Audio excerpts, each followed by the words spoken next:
So hello and welcome everyone again on your favourite channel for home science and other subject. तो अब हम लोग करने वाले हैं सीबीएसई क्लास 12 होम साइंस का कंप्लीट सिलेबस का वन शॉट क्विक रिवीजन। जैसे कि बहुत सारे कमेंट्स आ रहे थे मेरे इंपॉर्टेंट क्वेश्चन वाले वीडियो पे, इसलिए मैं आप लोगों के लिए ये वाला वीडियो लेके आया। उसमें हम लोग पूरा सिलेबस के इंपॉर्टेंट टॉपिक जो पेपर में आते हैं, मोस्टली पूछे जाते हैं फालतू टॉपिक्स को हटा के, उसका हम लोग पूरा वन शॉट क्विक रिवीजन करने वाले। तो अगर जिसने कुछ नहीं पढ़ा है या आपने सब कुछ पढ़ लिया तो ये वीडियो दोनों बच्चों के लिए। सो अब हम लोग इसको स्टार्ट करते हैं बिना ज़्यादा डिले के। तो उससे पहले मैं बताना चाहूँगा कि जैसे हमारे होम साइंस के एग्जाम में बहुत कम टाइम रहेगा, तो आपको अच्छा स्कोर कैसे करना है। सबसे पहले आपको वन शॉट देख लेना है। इंपॉर्टेंट क्वेश्चन का जो वीडियो दिया था वो अच्छे से देख लो और याद कर लो सारे क्वेश्चन, बहुत इंपॉर्टेंट क्वेश्चन है उसमें। और इस वीडियो के नोट्स पढ़ लेना तो आपका काम हो जाएगा होम साइंस के लिए। प्लीज़ इस वीडियो को लाइक कर दो अगर आपने अब तक नहीं किया। और नोट्स और जो स्टडी मटेरियल है सब कहाँ पे मिलेगा, मेरे टेलीग्राम चैनल पे जिसका नाम है हर्षित नोट जोन, उसको सर्च कर लेना, ज्वाइन कर लेना, वरना मैं पिन कमेंट्स में भी उसका लिंक दे दूंगा, तो वहाँ से आप लोग पीडीएफ को एसेस कर सकते हो। देन हमारे पास जो होम साइंस का सीबीएसई के द्वारा प्रोवाइडेड सिलेबस है तो वो क्या है, उसमें हमारे पास 6 यूनिट्स हैं। फर्स्ट है work livelihood career nutrition food science technology, फिर human development family studies fabric and apparel resource management communication and extension. यहाँ पे सबके मार्क्स दें तो आपका जो कल थ्योरी पेपर होगा 70 मार्क्स का, प्रैक्टिकल हमारे पास हो चुका है, तो टोटल मिला के हमारे पास हुए कितने 100 मार्क्स। तो अब हम लोग जो अपना वन शॉट स्टार्ट करते हैं, सबसे पहला टॉपिक है, तो आप लोग को सुनते चलो, आपके सारा जो सिलेबस है वो एक बार में कवर होता जाएगा। बहुत ही शॉर्ट क्रिस्प एग्जाम ओरिएंटेड तरीके से हम लोग कवर कर रहे होंगे यहाँ पे।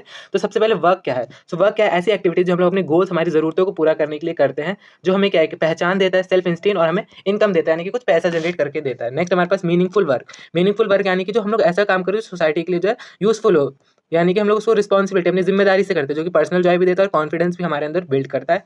लाइवलीहुड क्या है, मतलब कि सिक्योरिंग बेसिक लाइफ नेसेसिटी, जो बेसिक जरूरतें होती है हमारी जिंदगी की, उसको मीन्स ऑफ सर्वाइवल बेसिकली आप बोल सकते हो। डेली सर्वाइवल इनकम, जैसे कि जॉब करते हैं हम लोग, बिजनेस करते हैं, किसके लिए, जिससे हम लोग अपनी रोजी रोटी चला सके, है ना। अब करियर क्या है यहाँ पे, लॉन्ग टर्म प्रोग्रेशन, यानी कि लॉन्ग टर्म प्रोग्रेशन अपनी ग्रोथ के लिए किसी भी एक फील्ड में, जैसे कि नर्सिंग करियर है या कोई भी करियर जो आप पूरी लाइफ के लिए चूज करते हैं अपने लॉन्ग टर्म के प्रोग्रेशन के लिए, यानी कि आगे बढ़ने के लिए। इसमें इंटरेस्ट चाहिए, एबिलिटी चाहिए, ट्रेनिंग चाहिए। अब जब तक आपको इंटरेस्ट ही नहीं होगा इस करियर में तो आप लोग उसमें अच्छा परफॉर्म नहीं कर पाओगे। और एक्सपीरियंस चाहिए, जो आके धीरे धीरे आप लोग उसमें जाते हो तो आपको एक्सपीरियंस आ जाता है। नेक्स्ट चीज़ हमारे पास decline of traditional occupation. Traditional occupation यानी कि पहले के ज़माने में क्या होता था, एग्रीकल्चर खेती बाड़ी ज़्यादा होती थी ना, और अलग अलग काम थे, तो अब वो उनमें जो है धीरे धीरे कमी आई है, डिक्लाइन आई। क्यों, इलिटरेसी थी पहले, लैक ऑफ एजुकेशन था तब, और अब क्या है, sinking materials and lack of capital है। शॉर्टेज हो रही है रॉ मटेरियल्स की, यानी कि फॉरेस्ट जो काटे जा रहे हैं, और स्लो लैंड रिफॉर्म्स में भी थोड़ा बहुत चेंजेस आ रहे हैं ना। अब उतनी जमीन जो एग्रीकल्चर के लिए नहीं बची है, मॉडर्न बिल्डिंग्स वगैरह में अब सब कुछ तब्दील होने लगा है। वुमेन एंड वर्क में क्या गवर्नमेंट स्कीम्स है, बहुत इंपॉर्टेंट टॉपिक है, याद कर लेना डायरेक्टली। केजीबीवी यानी कि कस्तूरबा गांधी बालिका विद्यालय, ये क्यों था, स्कूल्स फॉर मार्जिनाइज्ड और अंडर प्रिविलेज्ड गर्ल्स के लिए जो है खोला गया था ये केजीबीवी, यानी कि कस्तूरबा गांधी बालिका विद्यालय। देन बेटी बचाओ बेटी पढ़ाओ, बहुत फेमस कोट, तो ये किस लिए आया था, प्रिवेंट्स फीमेल फिटिसाइड, जो भ्रूण हत्या होती है फीमेल्स की, उसको बचाने के लिए, प्रिवेंट करने के लिए, और गर्ल चाइल्ड की एजुकेशन पे ज्यादा फोकस करने के लिए। अब एक बहुत इंपॉर्टेंट कोट आता है यहाँ पे कि gender roles are assigned by society. जो जेंडर रोल्स है कि इसको ये करना चाहिए मेल्स को फीमेल्स को, वो सिर्फ सोसाइटी ने बनाया, ना कि बायोलॉजी ने। तो बहुत इंपॉर्टेंट जो कोट है हमारे पास। अब नेक्स्ट चीज क्लिनिकल न्यूट्रिशन के बेसिक्स। क्लिनिकल न्यूट्रिशन मैंने आपको बताया था इंपॉर्टेंट क्वेश्चन में कि क्लिनिकल का मतलब होता है जो हम लोग पेशेंट्स के लिए करते हैं, न्यूट्रिशन जिनको प्रोवाइड करते हैं वो। तो समझो आप, स्पेशलाइज न्यूट्रिशन फॉर पेशेंट्स, जब वो बीमार होते हैं उनकी हेल्थ को इंप्रूव करने के लिए और आगे चल के कोई भी कॉम्प्लिकेशन ना हो, उसको पहले से हम लोग प्रिवेंट करते हैं। उसमें कौन आता है, डाइटिशियन का रोल। वो क्या करते हैं, सबसे पहले इवैल्यूएट करता है, डायग्नोस करते हैं कि क्या दिक्कत है पेशेंट को, जो डॉक्टर ने बताई होती है, उस हिसाब से वो प्लान, यानी कि अपना प्लान बनाते हैं कि उनको क्या न्यूट्रिशन देना है, क्या उनका डाइट चार्ट बनाना है, वो सब, और इवैल्यूएट करता है और मॉडिफाई करता है। अगर कुछ गड़बड़ होती है तो उसको मॉडिफाई करता है, चेंज करता है। फीडिंग रूट्स, ये डायरेक्टली आपको शॉर्ट पे आंसर क्वेश्चन में आ सकते हो, तो याद कर। मैंने इंपॉर्टेंट क्वेश्चन में बेसिकली दो का डिफरेंस कराया था, इसका और इसका। तो सबसे पहले आता है ओरल, जो डायरेक्टली हम लोग चबा के खाते हैं ना, चूइंग या swallowing, best and safest method. Then हमारे पास आएगा इंटरनल ट्यूब वाला मेथड, यानी कि नेजल ट्यूब से या फिर स्टमक की ट्यूब से। ये हम कब यूज करते हैं, याद रखना है, जब पेशेंट जो है स्वेल हो, यानी कि वो चबा नहीं सकता है बट डाइजेशन जो है चल रहा है, यानी कि पेशेंट जो है डाइजेशन सिस्टम उसका वर्क कर रहा है बट जो चू नहीं कर सकता, स्वेलो नहीं कर सकता, तब हम लोग नेजल वाले का यूज करते हैं या फिर स्टमक वाले का यूज करते हैं। नेक्स्ट पेरेंटेरनल आईवी, जिसको हम आईवी भी बोलते हैं, तो इसमें हम लोग डायरेक्टली इनटू वीन्स, वीन्स यानी कि इंट्रावीनस, यानी कि इंट्रावीनस यानी कि वीन्स के अंदर डायरेक्टली हम लोग यहाँ पे इंजेक्ट करते हैं। ये कब यूज करते हैं, जब पेशेंट जो अनकॉन्शियस है, वो खा नहीं सकता, वो चबा नहीं सकता, या फिर उसका डाइजेशन सिस्टम जो है प्रॉपर्ली वर्क नहीं कर रहा है, तब हम लोग ये वाला सिस्टम यूज करते हैं। तो ये याद रख लेना, तीनों के तीनों फीडिंग रूट्स हम लोग किस किस तरह से जो फीड कर सकते हैं। नेक्स्ट हमारे पास है the double burden of mall nutrition. Mall nutrition के डबल बर्डन, तो इसके दो टाइप्स। सबसे पहला अंडर न्यूट्रिशन। अंडर न्यूट्रिशन का मतलब अंडर यानी कि कम, यानी कि लैक ऑफ न्यूट्रिएंट्स की कमी। तो इसके आउटकम्स क्या आएंगे, ये याद रख लो। स्टंटिंग, स्टंटिंग का मतलब होता है लो हाइट, एज जितनी है उसके हिसाब से हाइट उतनी नहीं बढ़ रही है, वेस्टिंग यानी कि लो वेट, जितनी हाइट है उस हिसाब से वेट बहुत ही कम है, या फिर अनीमिया यानी कि आयरन की कमी। तो इंडिया में दोनों ही बराबर होता है, ऐसा नहीं कि ये ज़्यादा ये ओवर न्यूट्रिशन भी है इंडिया में और अंडर न्यूट्रिशन भी है, तो दोनों ही बराबर से चलते हैं। अब ओवर न्यूट्रिशन क्या है?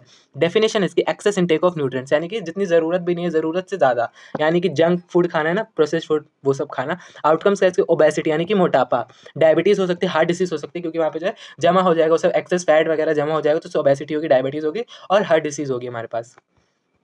नेक्स्ट चीज़ प्रोटीन एनर्जी माल न्यूट्रिशन, PEM। ये मैंने इंपॉर्टेंट क्वेश्चन में भी इन दोनों का डिफरेंस कवर कराया था, क्योंकि इंपॉर्टेंट है मैरिस्मस और क्वाशियोरखोर। तो कॉज मैरिस्मस का क्या होता है? डेफिशिएंसी, कमी हो जाना कैलोरीज और एनर्जी की, और क्वाशियोरखोर क्या होता है? सिर्फ कमी हो जाना प्रोटीन्स की। तो यहाँ पे फर्क क्या है? कैलोरीज और एनर्जी, यहाँ पे प्रोटीन। सिम्टम्स क्या है? सेवियर वेस्टिंग, एक्सट्रीम थिननेस, बहुत पतले हो जाएंगे, वीक इम्यूनिटी हो जाएगी यानी कि जल्दी जल्दी बीमार पड़ेंगे, मसल लॉस हो जाएगा, ठीक है। क्वाशियोरखोर के सिम्टम्स क्या? एडिमा, मैंने आपको बताया था, स्वेलन यानी कि बेली वगैरह स्वेल हो जाएगी, बॉडी भी स्वेल हो जाएगी, हेयर कलर में कुछ चेंजेस हो जाएंगे और स्किन पे है कुछ धब्बे यानी कि पैचेस पड़ जाएंगे। Then micro nutrient deficiency, micro nutrients की कमी से क्या क्या होता है? सबसे पहले आयरन की कमी से क्या होता है? अनीमिया। अनीमिया के सिम्टम्स क्या है? फटीग यानी कि थका हुआ लगेगा, पेल स्किन, स्किन का थोड़ा सा आपको अजीब सी स्किन लगेगी तो वो, और विटामिन ए की कमी से क्या होता है? नाइट ब्लाइंडनेस, ठीक है, रात में आप लोग को दिखेगा नहीं सही से, उसको बोलेंगे नाइट ब्लाइंडनेस। वो किसकी कमी से होता है? विटामिन ए की कमी से। देन आयोडीन की कमी से आपने सुना होगा कि ग्वाइटर होता है, जब नेक जो स्वेल हो जाती है, इस तरह से नेक स्वेल हो जाती है, इसको हम लोग बोलते हैं ग्वाइटर। तो वो किसकी वजह से होता है? आयोडीन की कमी से। आपने ऐड में देखा होगा कि आयोडीन नमक हमें यूज करना चाहिए। देन फीटल मेंटल रिटार्डेशन, यानी कि आपको मानसिक तौर से थका हुआ लग सकता है आयोडीन की कमी से, ठीक है। नेक्स्ट हम लोग अब आगे देखते हैं हेल्थ केयर के लेवल्स क्या क्या हैं इंडिया में। तो सबसे पहला लेवल है प्राइमरी, फिर है सेकेंडरी, देन है टर्शियरी। अगर आपको आए कि हेल्थ केयर लेवल समझाओ तो ऐसे ही आपको समझा के आना। प्राइमरी क्या है? प्राइमरी है फर्स्ट कॉन्टैक्ट सब हेल्थ सेंटर्स यानी कि डिस्पेंसरी, थोड़ा बहुत दवा खाना, जो कि छोटी मोटी बीमारियों को कॉमन, जो जैसे सर्दी जुकाम, थोड़ा बहुत इंजेक्शन वगैरह है ना, वैक्सीन वगैरह लगा दी, थोड़ी बहुत मैटरनल केयर, तो प्राइमरी में ये होता है। अब सेकेंडरी, सेकेंडरी में आता है मेरे पास CHC, डिस्ट्रिक्ट हॉस्पिटल वगैरह आते हैं, जो कि थोड़ी सी ज़्यादा बीमारियों को ठीक करते हैं, बेसिक थोड़ी बहुत सर्जरीज भी परफॉर्म कर लेते हैं, यहाँ पे स्पेशलिस्ट डॉक्टर होते हैं। देन सबसे हायर लेवल यानी कि टर्शरी लेवल होता है हेल्थ केयर का, एडवांस स्पेशलाइज्ड है, जैसे कि एम्स। एम्स में क्या होता है? कम्प्लेक्स, मुश्किल से मुश्किल सर्जरीज होती है, एडवांस रिसर्च होती है और हाईली क्वालिफाइड स्पेशलिस्ट होते हैं वहाँ पे, यानी कि हर बीमारी का इलाज वहाँ पे होता है, बहुत ही क्वालिफाइड डॉक्टर्स की टीम वहाँ पे होती है। Next is food processing and spoilage. Food process कैसे होता है और इसका खराब होना। सबसे पहले तो फूड स्पॉइलेज का मतलब क्यों होता है? माइक्रोब्स की वजह से, मॉइस्चर की वजह से ना, हीट या ऑक्सीजन के कॉन्टैक्ट में आने की वजह से, ये मैंने आपको बताया था। और एक डेंजर जोन मैंने आपको बताया था कि 5 to 60 डिग्री जो डेंजर जोन होता है, जिसमें जो खाने का सबसे ज़्यादा होता है खराब होने के चांसेस होते हैं, उसमें माइक्रोब्स और बैक्टीरिया भी ग्रो करते थे। MCQ में आता है इसलिए मैंने बता दिया यहाँ पे। अब इसके 3 टाइप्स है ना खाने के, फूड के, perishable food, semi perishable food और नॉन पेरिशेबल। अब पेरिशेबल का मतलब जो बहुत जल्दी खराब हो जाए, यानी कि 1 से 2 दिन में, जैसे मिल्क या मीट, तो इसका मतलब रेफ्रिजरेट यानी कि फ्रिज में रखना ही पड़ता है। देन सेमी पेरिशेबल, जो कि 1-2 हफ्ते तक ठीक रहता है, जैसे कि फल सब्जी 1-2 हफ्ते तक लाते हैं हम लोग, 1 हफ्ते की सब्जी भर लेते हैं तो पूरे 1 हफ्ते चलती है, तो ये मतलब सेमी पेरिशेबल है। देन नॉन पेरिशेबल यानी कि जो मंथ्स, महीनों या सालों तक चले, जैसे कि ग्रेन्स, पल्सेस, हम लोग एक बार चीज़ें वो लोग हम लोग रख लेते हैं तो वो पूरे साल तक चलते हैं। देन प्रिजर्वेशन मेथड्स, हम लोग खाने को स्पॉइल होने से कैसे बचा सकते हैं। सबसे पहला मेथड सन ड्राइंग। आपने देखो किसी भी चीज़ को प्रिजर्व करना है, जैसे आपको धनिया चाहिए, धनिया आउट ऑफ स्टॉक जा रही है मान लो, तो आपको धनिया अपनी सब्जी में डालनी, तो आप क्या करोगे? धनिया को सुखा लोगे तो वो प्रिजर्व होगी एक तरह से। सॉल्टिंग, पिकलिंग, अचार वगैरह बना लोगे ना, फ्रीज कर दोगे, फ्रिज में रख दोगे, या फिर हीटिंग या रोस्टिंग कर दोगे कुछ चीज़ों की। तो ये मेथड होते हैं प्रिजर्वेशन मेथड, इसको खाने को खराब होने से बचाने के लिए। नेक्स्ट चीज फूड बॉर्न डिसीज, यानी कि खाने से क्या बीमारियां फैल सकती है। सबसे पहले इन्फेक्शन, अगर आप लोग लाइव बैक्टीरिया खाओगे खाने में, जो मल्टीप्लाई होगा आपकी बॉडी में, जैसे कि सैल्मोनेला, याद रखना, ये जो हमारी बॉडी में हम लोग कभी कभी खाना खाते हैं, कॉन्टामिनेटेड खाना खाते हैं, उसकी वजह से ये जो बैक्टीरिया है सैल्मोनेला, ये हमारी बॉडी के अंदर चला जाता है, फिर हमारी बॉडी के अंदर ही वो डिवाइड करता है, जिससे हमें इन्फेक्शन हो जाता है। Then intoxication, eating food containing pre form toxin, ऐसा खाना खाना जिसमें ऑलरेडी जो है विषैले तत्व है, जो कि किसने रिलीज किया है? माइक्रोब ने, जैसे कि स्टेफिलोकोकस ऑरियस, ठीक है।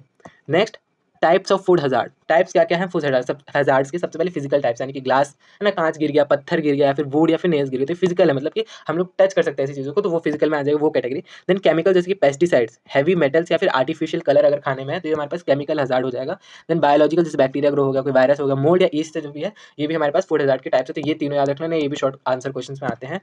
नेक्स्ट हमारे पास HACCP का पाथवे। सबसे पहले तो HACCP है क्या? HACCP की फुल फॉर्म है hazard analysis critical control point.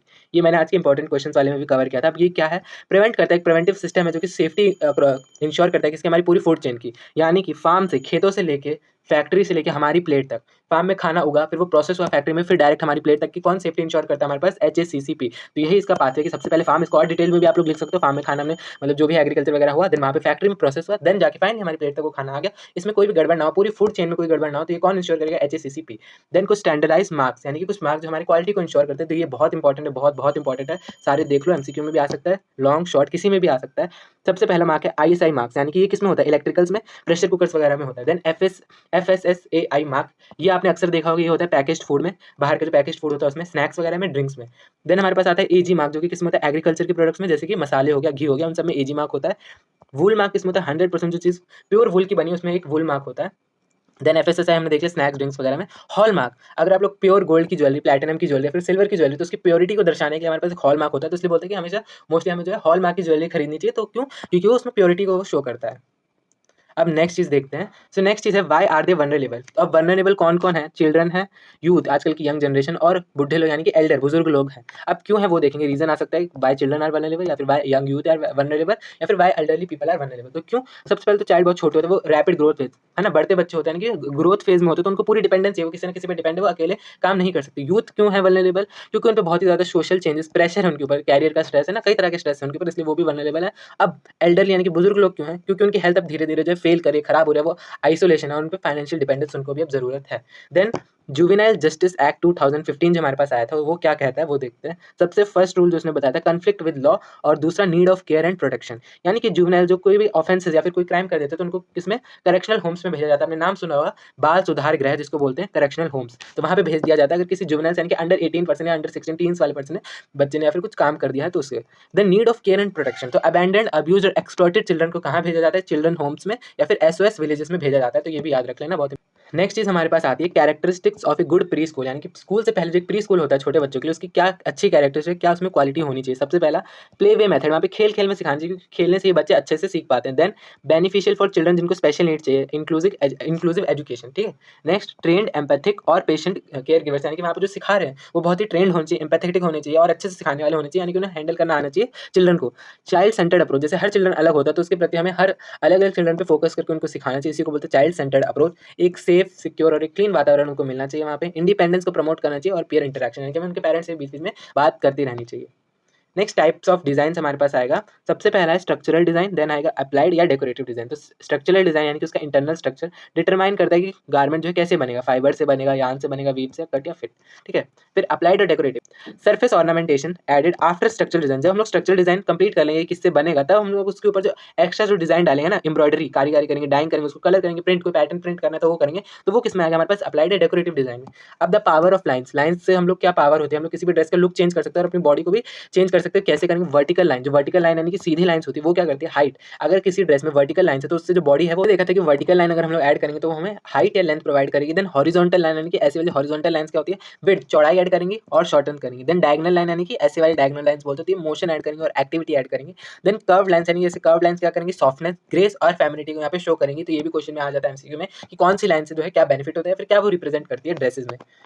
Next topic, Munsell colour की प्रॉपर्टीज, ठीक है। तो हुए क्या है यहाँ पे, actual name of the colour जैसे कि रेड या blue. Then value the lightness और डार्कनेस, की कितना लाइट है फिर कितना डार्क है कोई भी कलर। टिंट क्या है, कलर प्लस व्हाइट, यानी कि जो लाइटर बनाता है, किसी भी कलर के साथ अगर आप लोग व्हाइट मिक्स करोगे तो वो उसको लाइट बना देगा। शेड क्या है यहाँ पे, जिसमें हम लोग किसी कलर के साथ ब्लैक मिक्स करते हैं उसको डार्क बनाने के लिए। टिंट मतलब किसी कलर में हमने व्हाइट मिक्स किया उसको लाइट बनाने के लिए। शेड मतलब किसी कलर में हमने ब्लैक कलर मिक्स किया उसको डार्क बनाने के लिए। इंटेंसिटी क्या है, ब्राइटनेस या डलनेस, यानी कि कितना चमक है फिर चमक नहीं है किसी कलर में, जिसका डिफरेंस भी मैंने आज आपको कराया था क्वेश्चन वाले सेशन में।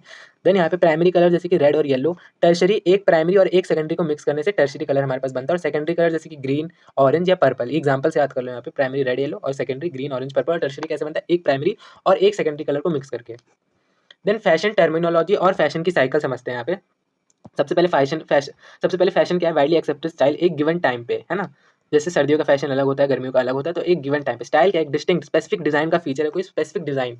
फैड क्या है, शॉर्ट लिव ट्रेंड, कोई ऐसा ट्रेंड जो जल्दी से आया, पॉपुलर हुआ और बहुत ही जल्दी वैनिश हो गया, ठीक है। देन क्लासिक, एक ऐसा स्टाइल जो कभी भी आउट ऑफ फैशन नहीं होता, यानी कि टाइमलेस है। स्टाइल जो कि कभी आउट ऑफ फैशन नहीं जाता, जैसे साड़ी हुई है ना, नॉर्मल जीन्स हुए, लहंगा होते, कभी भी आउट ऑफ फैशन नहीं जाएगा। अब फैशन का साइकिल समझो यहाँ पे। पॉपुलैरिटी कितनी बढ़ रही है उसकी, लोकप्रियता और टाइम के साथ, यानी कि समय के साथ कितनी पॉपुलैरिटी वो गेन कर रहा है। सबसे पहले कोई भी नया फैशन आया है ना, उसको पहना सेलिब्रिटीज ने, ट्रेंड सेटर्स ने, ट्रेंड उसका बना, थोड़ा और बढ़ा और आम जनता तक पहुंचा, पीक पे पहुंचा, यानी कि अब मोस्टली दुकानों पे वो अवेलेबल है। मैंने इसका पूरा डिटेल वाले क्वेश्चन में कराया, पढ़ लेना उसका पैराग्राफ वाइज। फिर डिक्लाइन, धीरे धीरे जो उसकी डिमांड जो है कम होने लगी और ऑब्सोलेंस यानी कि अब डिमांड पूरी तरह से चली गई। अब वो फैशन को कोई भी नहीं पहचानता, यानी कि धीरे धीरे उसका पूरा चला है, क्योंकि अब नए ट्रेंड जो आ चुके हैं। तो यही पूरा एक साइकिल चलता है, फैशन साइकिल हमारे पास समय के साथ में। पूरी लॉन्ड्री की प्रोसेस देखते हैं। लॉन्ड्री की प्रोसेस में सबसे पहला स्टेप होता है मैंडलिंग, यानी कि रिपेयरिंग टीयर्स बिफोर वॉशिंग, यानी कि धुलने से पहले अगर कपड़ा कटा फटा है तो उसको हम लोग सिलते हैं। देन स्टेन रिमूवल, कोई भी दाग धब्बे उसको हम लोग धोने से पहले हटाते हैं, देन वॉश करते हैं उसको वाटर डिटर्जेंट से, जिससे जो है डर्ट वगैरह जो है चली जाए। रिंजिंग करते हैं, जितने भी डिटर्जेंट रेसिड्यूज बचे हुए हैं उसको हम लोग क्लीन वाटर से साफ करते हैं। फिर वाटर को भी रिमूव कर देते हैं, एक्सेस जो वाटर होता है, जिससे जल्दी जो हम लोग सुखा सकें। देन ड्राई करते हैं, लाइन ड्राई, फ्लैट ड्राई, फिर मशीन में से टंबल कर देते हैं। देन फिनिश कैसे होता है, आयरन करते हैं। आयरन से क्या होता है, रिंकल्स यानी कि जो सुखड़ाव होता है कपड़ों का वो हट जाता है और रिस्टोर हो जाता है उसके ओरिजिनल शेप में। तो ये हमारे पास सारे स्टेप्स किसके, पूरी लॉन्ड्री की प्रोसेस। चीज़ हमारे पास है domestic and commercial laundry. Domestic मतलब घर और कमर्शियल मतलब यानी कि फैक्ट्रीज वगैरह की। तो डोमेस्टिक यानी कि हमारा घर कैसा, स्मॉल क्वांटिटीज में कपड़े धुलते हैं, 5 से 10 केजी की लिमिट होती है। इक्विपमेंट सिंपल टूल्स जैसे कि वॉशिंग मशीन है, सबके घर में वॉशिंग मशीन होती है, बाल्टियाँ होती है, ब्रशेस वगैरह, बेसिक सामान। बेसिकली प्रोसेस हम लोग वॉश करते हैं, ड्राई करते हैं, और उसी जहाँ पे हमने वॉश ड्राई किया ज़्यादा से ज़्यादा छत में, तो ज़्यादा डिस्टेंस नहीं होता है यहाँ पे, एक ही जगह में हम लोग सारा कुछ कर देते हैं। रिकॉर्ड्स कोई भी स्ट्रिक्ट रिकॉर्ड, अब हम लोग घर पे कपड़े धोते हैं, हम लिखेंगे कि हमने आज के दिन क्या धोया, कहाँ पे उसको सुखाया, कहाँ पे रखा, नहीं। तो ये हमारे पास domestic laundry. But commercial laundry क्या है, मैसिव क्वांटिटी, 100 से भी ज़्यादा केजीज में, जैसे कि हॉस्पिटल्स या होटल्स में जो धुलते हैं बेडशीट्स कपड़े वगैरह, तो वो इक्विपमेंट यहाँ पे इंडस्ट्रियल वॉशर यूज होता है, एक्सट्रैक्टर यूज होता है, लार्ज रोलर आयरन्स यूज होते हैं यहाँ पे। प्रोसेस क्या है इसकी, सेपरेट डेडिकेटेड सेक्शन, हर डेडिकेटेड सेक्शन होता है अलग अलग के लिए, से धोने के लिए अलग है यहाँ पे, सुखाने के लिए अलग, और आयरन करने के लिए अलग अलग सेक्शन यहाँ पे होते हैं। जैसे घर में एक ही जनरल एरिया में बेसिकली एक घर में सब कुछ हो जाता है। रिकॉर्ड यहाँ पे स्ट्रिक्ट रिकॉर्ड कीपिंग की जाती है, क्योंकि यहाँ पे रिक्वायर्ड होता है, जरूरत होती है उस चीज़ की कि कहाँ पे कितने आए, पूरा डाटा लिखते हैं और कितने वहाँ पे सूख के चलेगा। ठीक है, नेक्स्ट हमारे पास टॉपिक है hospitality management and house keeping. Hospitality मतलब providing welcoming comfortable service to guest away from home, यानी कि आपके होटल में कोई भी आया उसको प्यार से वेलकम करना और कंफर्टेबल सर्विस प्रोवाइड करना, जिससे जो गेस्ट है वो अपने घर से दूर आया है। यहाँ पे कोट आता है अतिथि देवो भव, यानी कि गेस्ट की बेस्ट केयर करना है यहाँ पे इसका मतलब है। तो ये आंसर में जरूर लिख आना, बहुत अच्छा जो प्रेजेंटेशन पे इंपैक्ट पड़ेगा आपके एग्जामिनर पे जो चेक कर रहा है आपका paper. House keeping role maintain करना, क्लीनलीनेस, हाइजीन और एस्थेटिक, मतलब सुंदर दिखाना उस रूम को, गेस्ट के रूम को, और पब्लिक एरियाज है उनको भी साफ सुथरा रखना। ये साइकिल आता है होटल गेस्ट साइकिल। सबसे पहले प्री अराइवल, यानी कि गेस्ट के आने से पहले वो बुक करेगा रूम, रिजर्वेशन लेगा, फिर वो आएगा, फिर अराइवल मतलब वो रजिस्ट्रेशन करेगा, चेक इन वगैरह करेगा रूम में, ऑक्यूपेंसी यानी कि वो रूम में रहेगा, और गेस्ट इंटरेक्शन होगा। डिपार्चर यानी कि जब वो चला जाएगा, चेकआउट कर देगा होटल से और बिल पेमेंट कर देगा। तो ये था हमारे पास पूरा होटल का साइकिल। नेक्स्ट हमारे पास है कंज्यूमर की एजुकेशन और उसकी प्रोटेक्शन। सो कंज्यूमर की प्रॉब्लम्स क्या क्या है ना, खराब क्वालिटी के products, fake products, adulteration, mixing harmful chemicals, या फिर इनकरेक्ट वेट दिए होते हैं, कभी कभी मिसलीडिंग एडवर्टाइजमेंट होगा कुछ, बस दिखाएंगे कुछ। कंज्यूमर के राइट्स क्या क्या, right to safety, right to be informed कि एक्यूरेट लेबल्स दो उनको, right to choose, variety of options available, तो उनसे उनको चूज करने का अधिकार है, उनके हिसाब से क्या बेस्ट है। राइट टू सीक रिएड्रेसल, कंपैशन, अगर कोई जो खराब है तो वो उस पर कंपनसेट कर सकते हैं। Next tools for development communication, सबसे पहले रेडियो यानी कि कम्युनिटी रेडियो, लो कॉस्ट है, इलिटरेट यानी कि जो अनपढ़ लोग हैं उनको, मतलब गांव के लोग हैं उनको भी जो है समझ में आ जाएगा। ब्रॉडकास्ट लोकल लैंग्वेज में किया जाता है, या फिर हाईली इफेक्टिव होता है रूरल यानी कि गांव के लोगों तक पहुंचने के लिए। देन हमारे पास प्रिंट मीडिया, अखबार, मैगजीन्स, पोस्टर्स वगैरह, जो कि डिटेल इन्फॉर्मेशन जो प्रोवाइड करते हैं, long lasting information, literate audience के लिए, पढ़ी लिखी ऑडियंस है उनके लिए मोस्टली होता है। टेलीविजन पावरफुल है, विजुअल स्टोरी टेलिंग, यानी कि यहाँ पे ऑडियो भी होता है, आपको आवाज़ भी सुनाई जा रही है और साथ में वीडियो भी है ना, वीडियो भी चल रहा है यहाँ पे। तो फॉर हाई इंपैक्ट अवेयरनेस, जैसे कि टॉक शोज होते हैं, डिबेट्स होते हैं, तो वो टेलीविजन के थ्रू हेल्प करता है। देन आईसीटी मतलब आज के जो हमारा चल रहा है डिजिटल दुनिया, जो मोबाइल वगैरह, इंटरनेट, स्मार्टफोन्स इनेबल्स करता है टू वे कम्युनिकेशन, यानी कि आपने जो है रिस्पांस दिया, मतलब आपने जो कोई भी चीज़ बोली और सामने से उसका रिस्पांस भी आया सुन के, तो उसको बोलेंगे two way communication, global communication. यहाँ पे हम लोग जो है जल्दी से इन्फॉर्मेशन को शेयर कर देते हैं, टाइम नहीं लगता, इमीडिएट इन्फॉर्मेशन शेयरिंग यहाँ पे होती है। देन लास्ट टॉपिक है हमारे पास कैंपेन, एक केस स्टडी था, रेड रिबन एक्सप्रेस 2007। तो ये क्या था हमारे पास, व्हाट वाज इट, तो ये क्या था, एक स्पेशल अवेयरनेस ट्रेन थी जो कि गवर्नमेंट ने चलाई थी और नैकोस के साथ में मिलती। इसका गोल क्या था, स्प्रेड करना अवेयरनेस किसके रिगार्डिंग, HIV एड्स, और प्रमोट करना हेल्दी लाइफस्टाइल और सोशल स्टिग्मा को कम करना। इसके की फीचर्स क्या थे, ये ट्रेन जो है 180 डिस्ट्रिक्ट में चली थी, ट्रैवल किया था। इसमें इक्विप्ड क्या क्या था, इसमें 3D मॉडल्स थे, LCD प्रोजेक्टर्स थे, और हाईली इंटरैक्टिव टच स्क्रीन थी इस ट्रेन के अंदर। तो ये 7 कोच की जो ट्रेन थी उसके अंदर क्या क्या था मैं बता रहा हूँ। तो हाउस्ड काउंसलिंग रूम से, डॉक्टर के केबिन थे, और स्ट्रीट नुक्कड़ नाटक वगैरह की टीम यहाँ पे थी। टेक अवे क्या था, एक परफेक्ट एग्जाम्पल था, मोबिलाइजिंग मल्टीपल मीडिया फॉर्मेट्स, हर एक मीडिया के फॉर्मेट 3D मॉडल है, LCD प्रोजेक्ट्स हमने एक साथ लाए थे ह्यूमन की डेवलपमेंट के लिए। तो ये था हमारे पास पूरा सिलेबस, हम लोग सब कुछ रिवाइज कर चुके हैं। अब आपको बस नोट्स पढ़ने, क्वेश्चन पढ़ने, और आपका होम साइंस का एग्जाम बहुत ही अच्छा जाने वाला है। तो all the best for your home science का एग्जाम। वीडियो अच्छा लगा तो प्लीज कमेंट कर देना, and please like this video. Thank you so much.